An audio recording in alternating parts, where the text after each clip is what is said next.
Hello everyone, আশা করি সকলে ভালো আছো। আজকের এই ভিডিওতে আমি শেখাবো তোমাদের কীভাবে ক্যালকুলেটর দিয়ে সূচক ও লগারিদমের এমসিকিউ সমাধান করা যায়। সো এখানে কিছু টাইপ আমরা লিখেছি। এটি ক্যালকুলেটর দিয়ে করার জন্য আমরা প্রথমে ক্যালকুলেটরটি ওপেন করে নেব। আমার কাছে এই মুহূর্তে কোনো ক্যালকুলেটর না থাকায় মোবাইল দিয়ে দেখাচ্ছি তোমাদের। এটি প্রথমে আমরা লিখে নেব লগ। এখানে ক্লিক করে আমরা এখানে বৃত্তির মানটা এখানে বসিয়ে নেব 2√2। দেন এখানে 64 বসিয়ে দিলে আমাদের মান এসে গেছে 4। এখানে আনসারটি হবে গ নম্বর। আশা করি বুঝতে পেরেছ। এখন আমরা 2 নাম্বারটি করতে যাচ্ছি। এখানে লগ। এটি ক্যালকুলেটর দিয়ে করার জন্য আমরা প্রথমেই ক্যালকুলেটর আগের মতোই লগে ক্লিক করব। দেন এখানে বৃত্তি আছে 3, এখানে 3 বসিয়ে দিলাম এবং উপরের মানটি কত হবে আমরা এটা বসানোর জন্য শিফট ক্লিক করে দেন এখানে ক্লিক করব, তাহলে আমরা এভাবে মানটা পেয়ে যাব।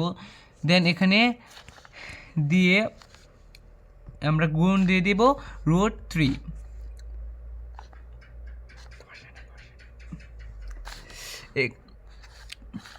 এটার মান এসেছে 0.8333। সো এখানে তো এটার অপশন নেই। সো এটা করার জন্য আমরা প্রথমেই এই সবগুলো দিয়ে দেখতে পারি। সো আমরা শর্ট করার জন্য এখানে এটা দিয়ে ক্লিক করব, দেখব এটা সমান হয় কি না। সো আমরা এখানে ক্লিক করে 5/6 দিয়ে দিলে দেখবো হয়ে যায় আমরা 0.833 পেয়ে গেছি। আশা করি বুঝতে পেরেছ, খুবই সোজা এগুলো। দেন আমরা 3 নাম্বারটি করব। 3 নাম্বারটি আরও সহজ। এটা করার জন্য আমরা প্রথমেই আগের মতো ক্লিক করব। এখানে বৃত্তি যেহেতু 3 বলেছি আমরা এখানে 3 দিয়ে দেব। দেন উপরে আমরা এটা লিখে দেব, তাহলেই হয়ে যাবে। আর 3 এখানে এসেছে 1.5। এটা তো এখানে নাই, যেহেতু আমরা এটি ভাগ করে দেখব তাহলেই হয়ে যাবে। এটিকে ভাগ করে দিই আমরা 3/2। এখানে আমরা 1.5 পেয়ে গেছি, তার মানে উত্তরটি হবে এটা। এখন আমরা 4 নাম্বারটি করব। এটি খুবই সোজা। এটি করার জন্য ক্যালকুলেটর দিয়ে আমরা প্রথমেই মানগুলো বসিয়ে নেব। লগ 625 ব্র্যাকেট ক্রস করে দিব -2 log 5।